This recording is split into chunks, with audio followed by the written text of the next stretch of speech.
Hi there, you're listening to the Estranged Heart podcast, and I'm your host, Creta Revere.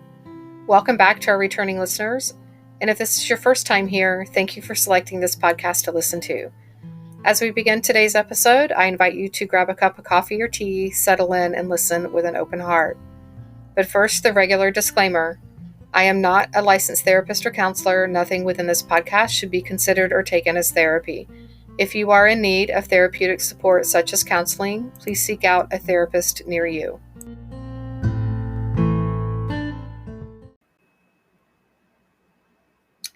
This is an interview with an estranged adult daughter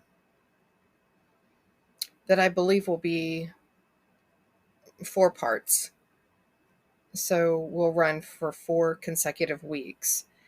And I feel that it's really, really important for the listeners to really sit with this interview and to listen to all parts of it. This adult daughter, I've been watching her progress. She's not a client of mine, but she does listen to this podcast. She's in one of my groups, and she has taken every aspect of this estrangement very seriously. She's working on herself. She's uncovering what's beneath the surface for her. She has insight about her mom and what may be happening beneath the surface for her mom.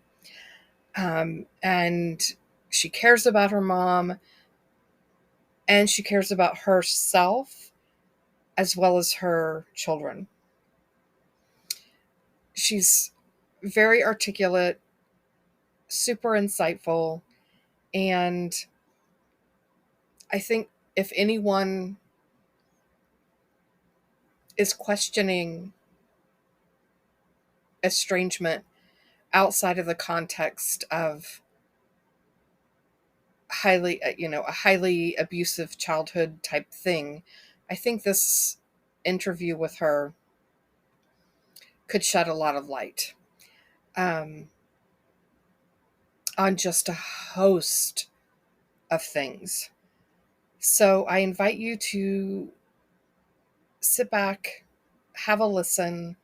Again, I've broken this interview up. I mean, it was a 2+ hour interview with her, and I've broken it up into several different episodes so that it's digestible and those types of things, because I really want the listeners to really hear what she is saying, not just about her story and what is happening with her, but this overall estrangement experience for her children, for her, and her mother. So again, I hope you'll listen with an open heart and take in what this adult daughter has to say over these next 4 weeks.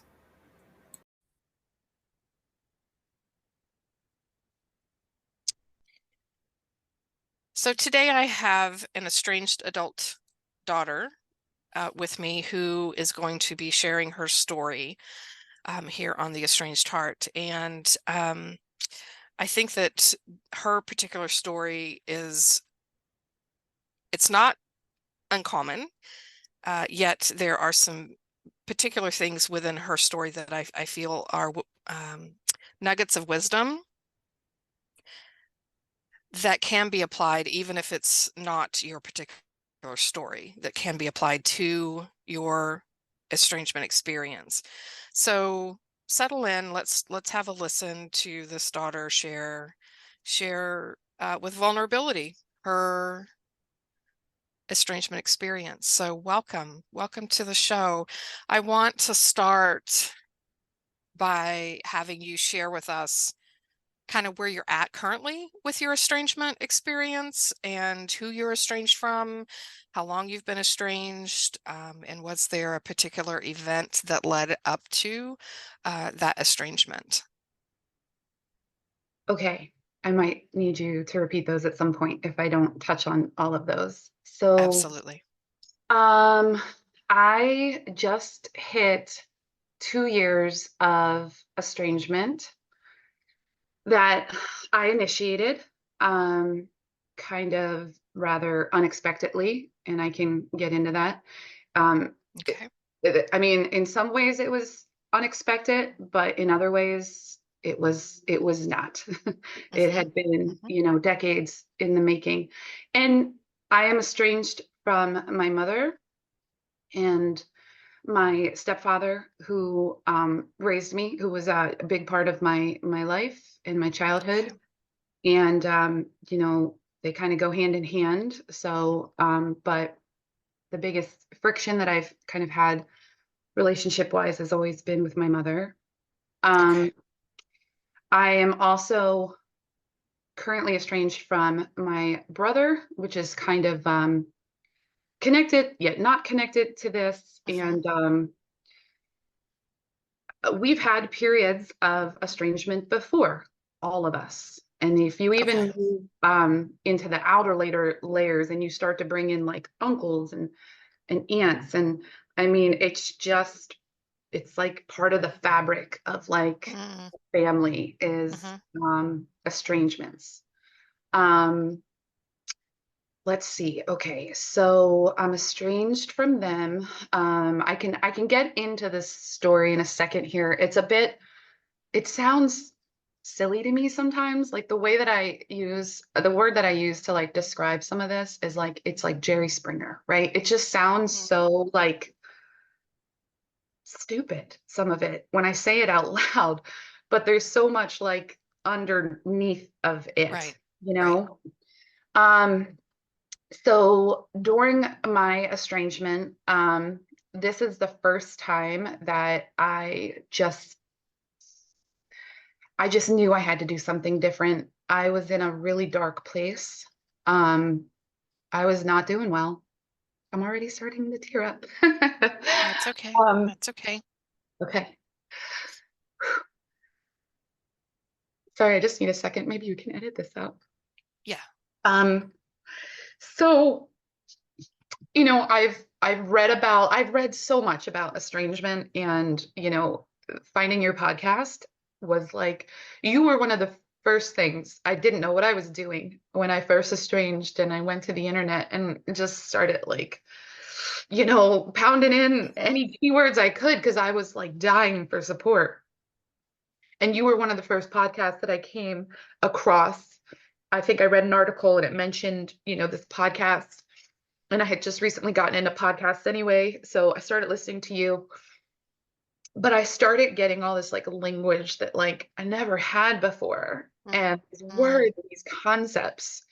And that's kind of where it started. And um, I just realized that what I had done, the decision that I had made was, to estrange in the moment that I did and to really estrange. Like before, when I would step back, it's like I always knew I would go back and, with my Mm-hmm. tail between my legs and try to patch it up. But I just knew this time was different because it was survival. It felt like Mm. survival. It felt like if I didn't do something, Yeah. I was, I want yeah. to want to Okay. stop here for just a Okay. second because I think Sure. it's really important for the listeners Okay. to really take this in, Yeah. that it felt like a matter of life and death, really, It for did. you as an adult child. In that moment, and again, now that I understand these concepts and I understand survival responses, and I can go back now to like the 7-year old me, 8-year-old me, and the responses are fight, flight, or freeze. Right. And I'd say in my adult life with my mother, I have been in a fight response. I've just been fighting her, just fighting. trying to get my needs met by my Right. mother, in all stages of my life. Yeah. And holding that as the key to my healing. If I could just get my mom to see me, to see how much pain I'm in, Mm, and that I need to be mothered, and I need a mother.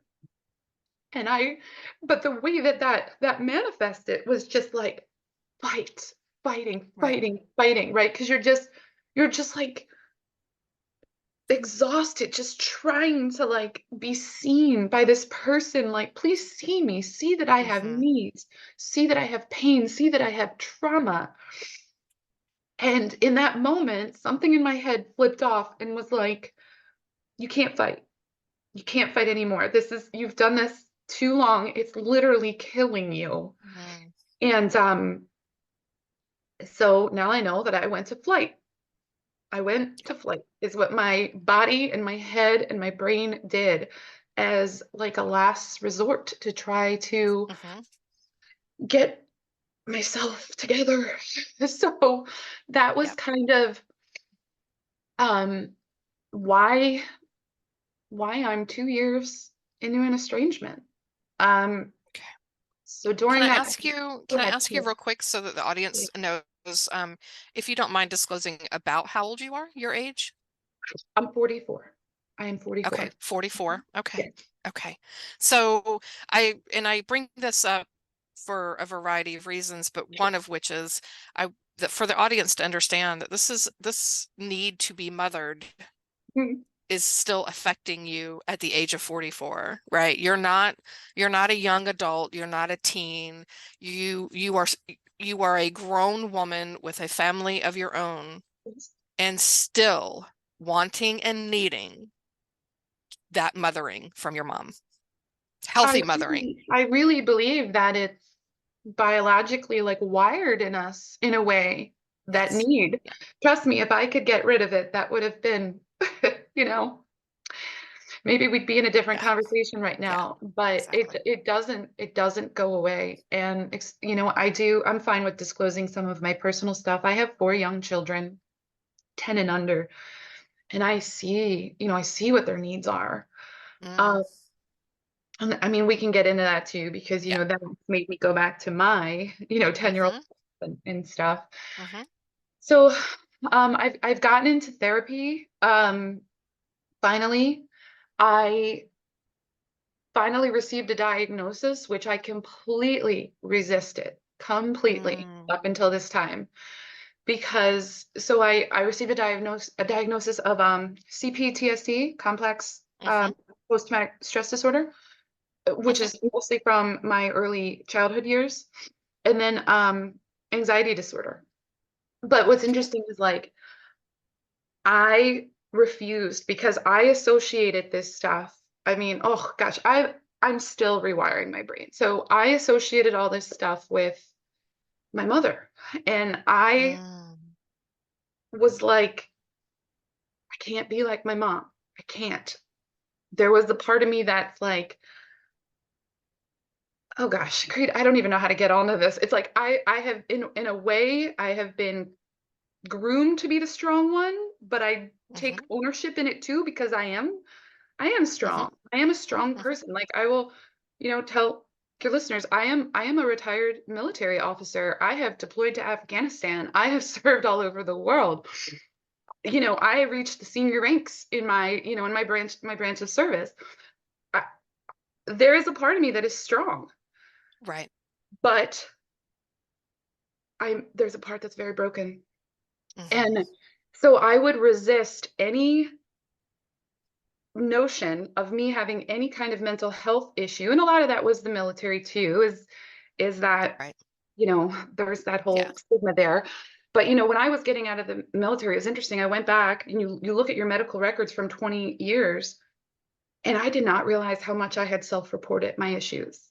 I didn't until Mm, I looked at them over 20 years. And I'm like, oh my gosh, like I would go in and I would tell them what was going on with me with my anxiety and saw the issue I was dealing with. And they were like, do you want to do anything about it? And I was like, nope, I'll just pull up my bootstraps Mm, and I will just like soldier on, because that's what I felt like survival was. And that's just all I knew. And then we could mm-hmm, talk about too that like there was never space in my family or in my relationship with my mom for me to have these kinds of issues, mm, because a lot of that space is taken up by my mom. So you can't right, really, it's not possible to really have those kinds of needs when you're in relationship with her, because it's like she took dibs on it or something. It's very hard to explain. right. Now I feel like I've lost track. So therapy, diagnosis, um, Mm-hmm. I could Help have, us to understand when you actually estranged, that moment okay, or the moment. moments. It's odd because the conversation had actually been going well. I remember we were on the phone. We lived a couple states away, but we were in the same time zone. And this is just kind of like the pattern. Like it could be a conversation that in an instant can just whoosh, go off the Mm, rails, because we were just always so triggered by each other. okay. So it was this particular conversation, and I had been trying to see my mom for, it was going on I felt like a couple years at that point. We were coming out of the pandemic, and setting up visits with my mom is a very difficult thing. It's not just like you set up the visit and then the visit happens. There is all this wishy-washy back and forth. Um, she won't commit. On her end or your on end? her Okay, on her okay. end on her end and I know this is a Mm, lot of her issues, but she can't commit to anything. She gets it, anxious about it. And on my end it's frustrating because my husband and I are both active duty, 4 young kids, very busy lifestyle, and she's retired. And it's like I would be strung along for almost months at a time trying to figure out if a visit's going to happen, if it's not going to happen. mm, And then if a visit did happen, again, this is going to sound so silly, right? But then leading up, my mom would, what do I pack? What do I pack? It sounds so silly, but it was like, mm, I cannot look at the weather forecast for you and tell you what to pack. She needs that kind of thing. And she would come to me for that kind of thing. I'm already living with high functioning anxiety that I'm in denial about. I'm trying to make sure my kids are fed, I'm not dropping any balls at right, work. And my mother's wants me to tell her what to pack. right. Again, see, this sounds silly, right? And a lot of people might just say, well, you just need to be more patient. I've gotten that a lot. But Mm, it's like years and years and years right. of this kind of thing. And I'm like, can't you just figure out on your own? Like, I can't carry this burden for you of looking at the weather forecasts. And okay, so there was just always this like tension around visits because they were just so stressful to plan. And when I look at like how we've planned visits with like my in-laws and stuff, Hmm. again, I'm not as emotionally, connected to them in the Sure. way Mm, my own mm, family, but they just seem so simple, right? hmm. So, we were trying to arrange this visit and she kept pushing it a month, a month, a month, a month. And we were coming off of, so the estrangement phone call happened in January. We were coming off of a summer where I had brought my children up to the state where she lives in, about an hour away, to vacation for 2 weeks at the shore. Hmm. And a visit didn't happen. And it was the same thing, the lead up, the maybe we'll see. And at that point, she had chosen not to get vaccinated. And I had said, well, and I was still active duty and it was very strict about things. Hmm. And so, like I had to get permission just to go on vacation. Right. Um, so I had said to her, well, when you come visit, I would just want you to wear a mask around the kids. Okay. So at some point, as my husband and I are getting ready to go on this vacation, I just was like, you know what, Mom, just it's okay. Doesn't look like this is going to happen, right? Because no decisions could be made. And then I'm also Mm-hmm. trying to deconflict with my real father, my biological father, who also lives in that state. So, that dynamic of having divorced parents and Right. try to manage that. So, my dad, I'm trying to get him, locked in for a visit, Mm-hmm. because he wants to see his grandchildren as well. And my mom's just kind of like monopolizing this whole trip because she can't make a decision, or it's just this constant back and forth. Okay. So she said, well, okay, fine. I guess we won't come to the shore, but we'll come down and see you. We'll come down and see you. And then September happens, October, November, December, right? And it's hurts. It's painful. Yeah. It's painful and stressful that this just keeps dragging on. So at this point, my husband and I are getting ready to get out of the military, retire, which is a whole huge endeavor in and of Sure. itself. Um, we're selling a home. We're buying a home, right? 4 kids, picking up our entire Mm-hmm. life, moving to the other side of the country. You want to talk about like, the Sure. cost factor being up. So she tells me she's going to come in January. So I'm like, okay. And I'm just trying to be patient because everybody tells me I need to be patient. So I'm trying to be patient. And we're on the phone, and I have not brought up this visit, but I'm just assuming at the end of January they're going to come. So it comes. I remember we were talking about like Netflix shows. It was something silly, like because Mm-hmm. it's funny, like when we find moments of connection, it's like our brains are like, oh my God, look, we're having a nice conversation. Oh, look, we're talking about shows that we both like on, and you can tell like we both get excited that like we've had this moment of like connection. Mm. We're humans. We like Right. show on Netflix. So it's so strange that that's what we were talking about. And then this idea of the visit came up. And then she said, well, about that. It doesn't look like we're going to be able to get down there this month, but maybe next month.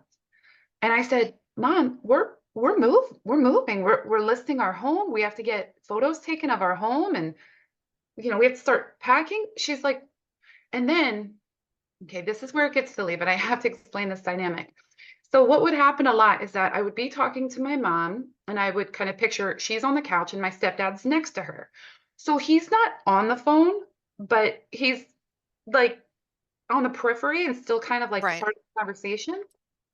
So, I start to respond with like frustration and like, no, Mom, that's not going to work for us. We're moving. I told you this. And then I hear her say, she says out to my stepdad, who we'll just call him Bob. She goes, Bob, she's saying we can't come visit. She's saying I can't see my grandkids. Mm. And I'm going, Mom, that's not what I said. And Right. you hear him getting riled up, right? And then this thing of the Jersey Shore, I'm like, Mom, you didn't come visit at the Jersey Shore. And she goes, well, you said I couldn't because I wasn't vaccinated, Mm. right?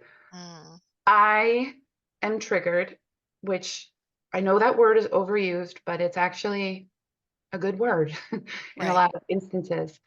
So here I have years of what I now realize in my experience is my mom kind of like fracturing the relationship I have with my stepdad in this like kind of it just feels so manipulative what she's doing Right. because I'm yelling out on the phone going, that's not what I said and that's not how I said it. And then I don't know how to explain this. It's like I would get like blackout, like my mind would just start going because Mm-hmm. and my body, like I could feel my body change in these kind of arguments. Like I would have a physiological response and I go into fight. I'm in survival mode, right? Because I feel attacked. Mm-hmm. And so I start yelling and I'm going, that's not why I said you couldn't come to the Jersey Shore. Like, so I feel like another overused word, right? I feel like I'm being gaslit. And Mm-hmm. and then the pain of, and we can get into this too. I had a very good relationship with my stepdad. My stepfather was I'm going to cry again. a very, very important person in my life. And just realizing how bad things had gotten with my stepdad because of this dynamic where she would do these things because it felt like she knew how deeply I loved him and respected him. And it, in my experience, was that that felt like that was like a way, like something she could use because she knew Mm, how much I loved him. And so she had lost a lot of control in some ways, but she was always in my head. She had lost, if mhm. she felt like she was losing control, it's like she knew Right. that if she went this route and got my stepdad upset with me, that that made me hurt. And that caused me pain because of how much I loved him. And she would say things like, Bob wants nothing to do with you. He's done with you.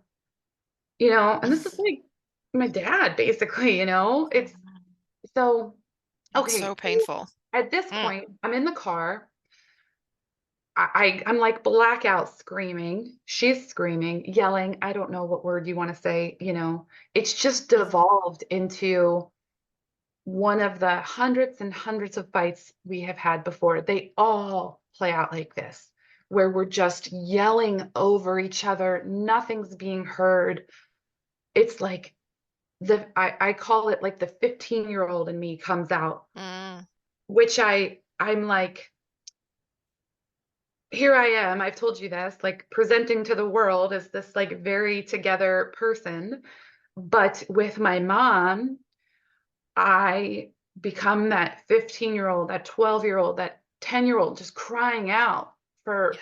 someone, please, please listen to me, see me. Right. And I remember yelling out, and this was weird because I've never done something like this before, going, I'm better than this. I'm better than this. Like I just started screaming that out and I Mhm, don't even know where it was coming from. It felt like it was coming from this like primal place. mhm. And I was like, when I went back and thought about that phone call, I'm like, that's so weird that I just started yelling that. But it was like some survival instinct kicked in and was Right. like, you can do this. You have the skills to fix this and do this. Get out of your own way. You're your own worst enemy right now. Stop. So I hung up the phone, and this is probably the most profound thing that happened. Turned around, and I looked in the eyes of my baby boy who was in the car. And he was probably in freeze, right? Fight, flight, or Mhm. freeze. And he was just staring at me because he had just saw his mom lose it. And I was done in that moment because they need they need me to show up for them in such a different way.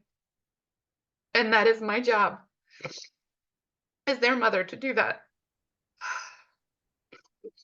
And I just decided Yeah. right then and there, no matter how painful this is for me, and even if I lose my mom altogether in this, I have to do this for my children. Mhm. Yeah. So that's I think it's important to stop here for just a second. sure. And I hear this often with estranged adult children is that their catalyst for oftentimes going into estrangement it is their children and Yes. having their children recognizing having the parent of your children recognizing this is dysfunctional, this is not healthy, Yes. all of these things that are happening between me and my parent. Mhm. I don't want my children to go through this and see this happening. And so then that is what, again, is Mhm. the catalyst that prompts an estrangement. So you're not alone in that. And it is devastating when we see our children looking at us like, what was that? Right? Yeah. Yeah. So, um, yeah, that's kind of just when I decided. And, I didn't know at that time about all these concepts about, generational cycles of trauma. I didn't understand how that worked and projection. And, like I said, I didn't have the language. I just knew in that instant I had to do something. Mhm. And as I've gotten into this in the last 2 years, and I truly believe, as painful as it is, I would not be where I am today had I not walked away from the relationship, Mhm. because I also think that my mom and I were very enmeshed and Mm. codependent on each other. Mhm. And the relationship, as dysfunctional as it was, it took up so much. If you look at, like, like a graph, like the pie, Mhm. like, the relationship with my mom was like 75%. It took Mm. up so much of my life, and it's so weird. I mean, I had a full Right. career, a marriage, and children, this Right. this full life, but I was so consumed still by the ups and downs, and, are things good with my mom? Are they bad with my mom? Because it affected everything in my life. The state of that relationship and the mothering I was, receiving or not receiving, Mhm. it spilled over into how I showed up in the workplace, how I showed up in my marriage, how I Yes. showed up as my mom, as a mom to my children, how I Yep. showed up as a friend. And I realize that now. And I was just like going through life with blinders on, just reacting, reacting, reacting, reacting. So, as painful as the past 2 years have been, if I had not turned off the noise, if I had not created, I needed to, like, just kind of close ranks on myself and my family, Right. because I needed a really controlled space to do this work. Mhm. And I got that. as much Yeah. as you can. And I'm so lucky in a way that I have that, because I'm also not working right now. And as I've told you before, I had this reckoning of, I have, and I'm not trying to, I am proud of my accomplishments. It's such a weird thing to talk about, but, like, I'm educated, I have a Right. graduate degree. I'm financially stable. I have a healthy marriage. I have health insurance. There is Right. no reason why I can't do this work, why I shouldn't. All the conditions are there. I have a supportive husband, right? Right. This is all me. The only thing standing in between me healing is me. There Mm. aren't huge barriers. Right. I can do this. So realizing I have what I need to be the cycle breaker, right? To be the one Mm. who does the work and Yeah. changes the path of my family's story for generations to come. Maybe, as silly as that sounds, That's not silly. that's where I find some healing in this on my darkest days. Yeah. I find some power in that, of realizing that I can do this work, and I have four little humans that I'm putting out into the world, and I can put them out in such a different way if I heal myself and I become Mm. this whole person for them, who doesn't just constantly carry around her bags of trauma. Like, that's what I was doing, just carrying around this luggage of heavy, heavy trauma from the little girl, the little me, 5, 6, 7, going Yep. through some, like, really terrible things, in my family and in my home. And I just carried it with me, and I just kept stuffing it and just carrying it. Yep. Yeah. Yeah.